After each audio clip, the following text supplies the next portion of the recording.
কিন্তু এই ছেলেটার মতো ট্র্যাজিক হিরো ব্রাজিলিয়ান ফুটবলে হয়তো আগে কখনো আসেনি।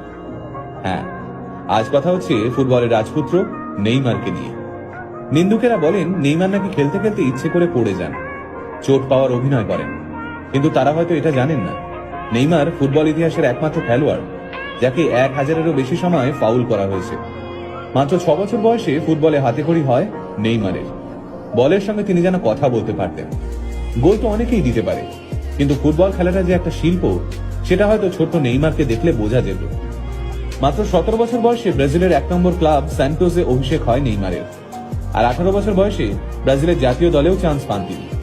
এখানে জানিয়ে রাখি, নেইমার সেই একমাত্র খেলোয়াড় যিনি ইউরোপের কোনো বড় টিমে না খেলেও ব্যালন ডিওরের জন্য নমিনেশন পেয়েছিলেন, তাও আবার মাত্র 21 বছর বয়সে।